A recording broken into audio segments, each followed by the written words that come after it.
ભારતીય જનતા પાર્ટીની દિલ્હીમાં ઐતિહાસિક જીત થઈ છે. આપના સુપડા સાફ કરી બીજેપી કેજરીવાલના ગઢમાં સત્તા પર રાજ કરશે. દિલ્હીમાં ભારતીય જનતા પાર્ટી 26 વર્ષ બાદ સત્તામાં આવશે ત્યારે દિલ્હીના 3 વખત મુખ્યમંત્રી અને આમ આદમી પાર્ટીના રાષ્ટ્રીય અધ્યક્ષ અરવિંદ કેજરીવાલને ચૂંટણીમાં આખરી હાર આપનારા ભાજપના પરવેશ વર્માને મુખ્યમંત્રી પદનું સોંપાતા રાજકારણમાં સોપો પડી ગયો છે.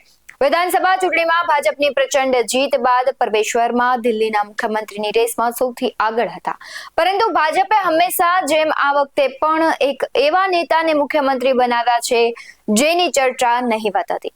નમસ્કાર, આપની સાથે હું ભગવતી વિશાવડિયા. 50 વર્ષીય રેખા ગુપ્તા જિંદાલ દિલ્હીના 9મા મુખ્યમંત્રી બનશે. તેમના વિશે વાત કરીએ તો ગઈકાલે ભાજપ વિધાનસભા દળની બેઠકમાં તેમને ધારાસભ્ય પક્ષના નેતા તરીકે ચૂંટવામાં આવ્યા. તેઓ દિલ્હી વિધાનસભા ચૂંટણીમાં શાલીમાર બાગ બેઠક પરથી ધારાસભ્ય છે. રેખાની વાત કરીએ તો રેખા રાષ્ટ્રીય સ્વયંસેવક સંઘ અને ભાજપ સાથે સંકળાયેલી છે. તે દિલ્હી ભાજપના મહાસચિવ અને ભાજપ મહિલા મોરચાના રાષ્ટ્રીય ઉપાધ્યક્ષ પણ છે. આરએસએસે દિલ્હીના ચોથા મુખ્યમંત્રી તરીકે રેખા ગુપ્તાનું નામ આગળ મૂક્યું અને પાર્ટીએ તેને મંજૂરી પણ આપી દીધી. રેખાએ વિદ્યાર્થી રાજકારણથી પોતાની કારકિર્દીની શરૂઆત કરી અને 2 વાર ધારાસભ્યની ચૂંટણી હારી પણ તે ગયા હતા. છતાં 3 કારણો છે જેના કારણે તેમને મુખ્યમંત્રી તરીકે પસંદ કરવામાં આવ્યા છે. સૌથી પહેલા તે કારણો શું છે આવો જાણીએ. સુષ્મા સ્વરાજ પછી રેખા ગુપ્તા બીજેપીના બીજા મહિલા નેતા છે જે દિલ્હીના મુખ્યમંત્રી બન્યા છે. રેખા ગુપ્તાને મુખ્યમંત્રી માટે પસંદ કરવા પાછળના 3 મુખ્ય કારણો છે. પહેલું કારણ એવું છે કે કેજરીવાલની જેમ જ તે પણ વૈશ્ય છે. રેખા પણ પૂર્વ સીએમ અરવિંદ કેજરીવાલની જેમ વૈશ્ય છે ત્યારે દિલ્હીમાં વૈશ્ય સમુદાયનો વ્યવસાય પર દબદબો છે. આ હંમેશા ભાજપના મુખ્ય મતદાર માનવામાં આવે છે. આ કારણોસર મુખ્યમંત્રી પદની રેસમાં 3 ભાજપના નેતાઓના નામ હતા. રેખા ગુપ્તા ઉપરાંત વિજેન્દ્ર ગુપ્તા અને જીતેન્દ્ર મહાજનના નામ પણ હતા. બીજું એક કારણ એવું છે કે મહિલાઓના મત ત્યાં વધારે છે. દિલ્હી મહિલા વિધાનસભા ચૂંટણીમાં ભાજપે કુલ 48 બેઠકો જીતી કુલ 45.56% મત મેળવ્યા. આનું એક મોટું કારણ એ હતું કે ભાજપે મહિલાઓ માટે ઘણી યોજનાની જાહેરાત કરી હતી. 5 મોટી જાહેરાતો કરી હતી. તેના વિશે પણ જાણીએ. દર મહિને 2500 રૂપિયાની આર્થિક સહાય જે 8 માર્ચ એટલે કે આંતરરાષ્ટ્રીય મહિલા દિવસથી શરૂ થઈ શકે છે ત્યારે દિલ્હીમાં ઘરેલું મેળના કલ્યાણ માટે બોર્ડ બનાવવાની જાહેરાત પણ કરી છે. ગરીબ મહિલાઓ માટે સિલિન્ડર પર 500 રૂપિયાની સબસિડી, હોળી દિવાળી પર એક સિલિન્ડર મફત, માતૃ સુરક્ષા વંદના યોજના હેઠળ સગર્ભા મહિલાઓને 21,000 અને 6 પોષણ કીટ મળશે. મહિલાઓને મફત બસ સેવાની સુવિધા પણ પૂરી પાડવામાં આવી છે. ત્યારે આ બધી જ યોજનાઓને કારણે ક્યાંક ને ક્યાંક મહિલાનું રાજ છે. ત્રીજું કારણ એવું છે કે મહિલાને મુખ્યમંત્રી બનાવવાનું હતું. અત્યાર સુધીમાં દિલ્હીમાં 3 મહિલા મુખ્યમંત્રી રહી ચૂક્યા છે. શીલા દીક્ષિત, સુષ્મા સ્વરાજ અને આતિશી. ભાજપે રેખાને મુખ્યમંત્રી બનાવીને મહિલાઓને આકર્ષવાનો પ્રયાસ કર્યો છે ત્યારે રેખા ગુપ્તા આરએસએસની પસંદગી છે.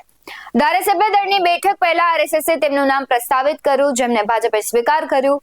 પીએમ મોદી, ગૃહમંત્રી અમિત શાહ, કેન્દ્રીય પરિવહન મંત્રી નીતિન ગડકરી અને હરિયાણાના મુખ્યમંત્રી નાયબ સૈની જેવા ભાજપના દિગ્ગજ નેતાઓએ તેમના માટે પ્રચાર કર્યો છે. રેખા ગુપ્તાના પરિવારની વાત કરીએ તો રેખાના દાદા મણિરામ અને તેમનો પરિવાર હરિયાણાના જુલાનામાં રહેતા હતા. તેમના પિતા જય ભગવાન 1972-73માં બેંક ઓફ ઇન્ડિયામાં મેનેજર બન્યા. તેમને દિલ્હીમાં ડ્યુટી પણ મળી. આ પછી પરિવાર દિલ્હી શિફ્ટ થઈ ગયો. રેખાએ છે તે પોતાનું સ્કૂલિંગ દિલ્હીમાં જ કર્યું. તેમણે દિલ્હીની દોલતરામ કોલેજમાંથી બીકોમ કર્યું. આ પછી તેમણે એલએલબી નો પણ અભ્યાસ કર્યો. તેમણે થોડો સમય વકીલાત પણ કરી છે. 1998 ની વાત કરીએ તો સ્પેર પાર્ટ્સ વેપારી સાથે તેમના લગ્ન થયા. રેખાએ 1998માં મનીષ ગુપ્તા સાથે લગ્ન કર્યા હતા. મનીષ સ્પેર પાર્ટ્સનો વ્યવસાય કરે છે ત્યારે રાજેન્દ્રએ જણાવ્યું છે કે રેખા પહેલા પણ 2 વખત વિધાનસભા ચૂંટણી લડી ચૂકી છે. પહેલી વાર તે 11,000 મતોથી હારી ગઈ જ્યારે છેલ્લી ચૂંટણીમાં તે આમ આદમી પાર્ટીના વંદના સામે 4,500 મતોથી પણ હારી ગઈ હતી. હવે વાત કરીએ કે લેફ્ટનન્ટ ગવર્નર મોટા કે દિલ્હીના મુખ્યમંત્રી. જ્યાં સુધી દિલ્હીમાં આમ આદમી પાર્ટીની સરકાર હતી ત્યાં સુધી લેફ્ટનન્ટ ગવર્નર અને દિલ્હી સરકાર વચ્ચે તણાવ ચરમસીમાએ હતો. ભાજપની આગેવાની હેઠળની કેન્દ્ર સરકાર હંમેશા રાજધાની દિલ્હી પર કડક નિયંત્રણ રાખવાના રસ્તાઓ શોધતી હતી. હવે જ્યારે તેની પોતાની સરકાર અને મુખ્યમંત્રી હશે ત્યારે પણ શું કેન્દ્ર સરકાર આમ કરશે?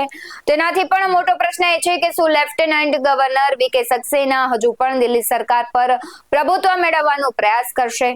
કાયદેસર રીતે દિલ્હીના લેફ્ટનન્ટ ગવર્નર હવે દિલ્હીના ચૂંટાયેલા સરકાર કરતા વધુ શક્તિશાળી બની ગયા છે. કાયદાકીય રીતે વધુ શક્તિશાળી હોવા છતાં શું લેફ્ટનન્ટ ગવર્નર દિલ્હીના શાસન અને વહીવટ પર નરમ વલણ અપનાવશે તે પણ એક પ્રશ્ન છે, કારણ કે દિલ્હીના સરકારની જે રચના છે તે પહેલા જ યમુનાની સફાઈનું કામ શરૂ કરીને સક્સેનાએ બતાવ્યું છે કે તેઓ પોતાનું મહત્વ ઘટાડવાના નથી. આવા જ વધુ અહેવાલો સાથે ફરી મળતા રહીશું. તમે અમારી YouTube ચેનલને સબસ્ક્રાઇબ કરવાનું, અમને Facebook અને Instagram પર ફોલો કરવાનું ભૂલશો નહીં. બાકી અમને નવી અપડેટ્સ મેળવવા માટે જોતા રહો BS9 TV ન્યૂઝ. નમસ્કાર.